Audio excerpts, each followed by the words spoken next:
Manchester United won, Everton won.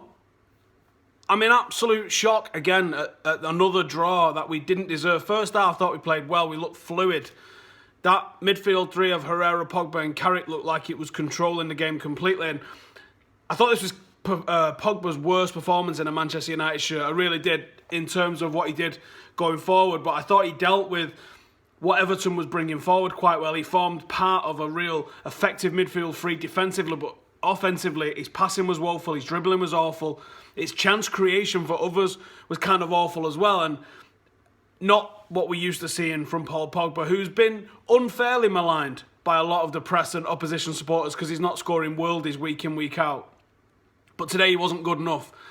Zlatan took his goal fantastically, but Zlatan didn't really get much ball time in the box. Mkhitaryan, it was just disjointed, I think, from last week, and I think from what we saw against West Ham on Wednesday and what we've been seeing, there's been a little bit of fluidity to our play, especially in the final third. Now, you have to give some sort of credit there to Everton. Too often people forget that there's two teams in a game of football, not just one.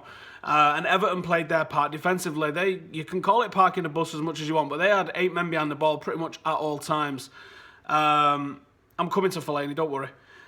And I thought that was the story of the game, really. We was frustrated, we struggled, but we had some really nice one-touch, fluid play in the first half. As the second half wore on, the game got stale. And I got to point the finger at Jose Mourinho a little bit here. I'm not saying sack the guy, but people need to relax. I can criticise someone without finding them to need to be never associated with the club again whatsoever. I believe everyone's pulling in the right direction. It's just, you got to criticise at times, and today I'm going to criticise Jose Mourinho. I thought, when I saw Rashford warming up and coming on, I thought, yes, this game needs an injection of pace. When you then take off Mkhitaryan and you bring on Marouane Fellaini, you go, no, that wasn't what we needed here. The better substitution would have been somebody like Lingard, someone who's not going to be making fouls in our box, someone who's not going to alter the way we play our football, someone who's going to actually benefit us as we're looking for that second goal. This game always needed a second goal to kill it off. Our whole season we've needed 2 goals to kill a game off, and we've not been able to do that. And that's on us, that's on Jose Mourinho, that's on the players themselves. We had the opportunities today and we didn't take them. Again, same old fucking story, isn't it? This is the same thing that we've said after every single draw, and the draws are absolutely killing us. Marouane Fellaini, so many of you, as he was brought on, let's hope he don't mess it up. Let's hope he doesn't do something stupid. Give away a free kick. I don't think many people predict him to be giving away a penalty 2 minutes after coming on the pitch. But that's what he did. That is what he went and did. David De Gea proved himself. He can save penalties in the past. Not today. It was hit well. He got close to it, but you felt the momentum was actually with Everton by then, and that they was more likely to come on and get something. Now, I've seen people absolutely flipping out at Fellaini, sell him, don't want him near the club, and this, that, and the other. And do you know what? It's probably a little harsh. I don't think he should ever be starting for Manchester United, and I do think he's a decent plan B. But what was the plan today? I don't understand what the plan was today. If you're gonna play him as a plan B, chasing a goal, he's got to come on more than 5 minutes to go. If he's being brought on to show something up, he's not that player. Daley Blind's that player. If you want someone to sit in front of the defence, not make any fucking mistakes, and really keep an eye on what's going on, Daley Blind, as a midfielder, is that player. He's another Michael Carrick. He's another intelligent footballer that's going to block off passing lanes, and he's going to get in there. And when you've got the ball, he's going to be able to be a good option with the ball that you know is going to do something intelligent with it. And that's not what you get with Marouane Fellaini.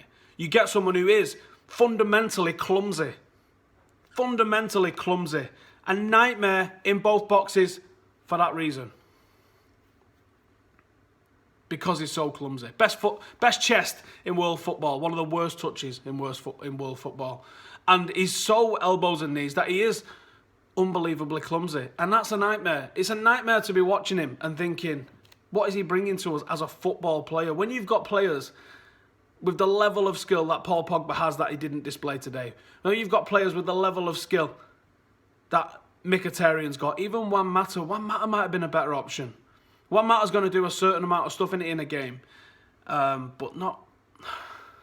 I don't understand it. Rashford, like I said, I thought Rashford was a great substitution. I thought that was going to inject a little bit of pace. As we saw the other week when they brought them on, I can't remember who it was that we brought them all on against, and they all looked fantastic when they came on. Was it in Europe that we did it? We brought Rashford and Lingard on, and might have been Memphis. I think it was in Europe. That might have been the same effect that we wanted here. Everton was there for the taking. It's not good enough now. We are now 9 points adrift of Liverpool and City. 9 points adrift. Is the league gone? I think it probably is. Is top 4 gone? Absolutely not. Absolutely not. But thinking that we can win the league from this position now is asking for near a miracle. I thought we could get a run of 10 games going and really go on and put some distance underneath us and get some progress made. Doesn't look like that, does it? No. Fan cams are on their way from Goodison Park, so sit tight and tune in for all of those. Make sure you subscribe and give it a big fat thumbs up. And let me know in the comments, how can we turn this thing around? How can we start turning draws into win? Jose's made us hard to beat, but can he make us get those 3 points when we need them? Let us know. See you in a bit.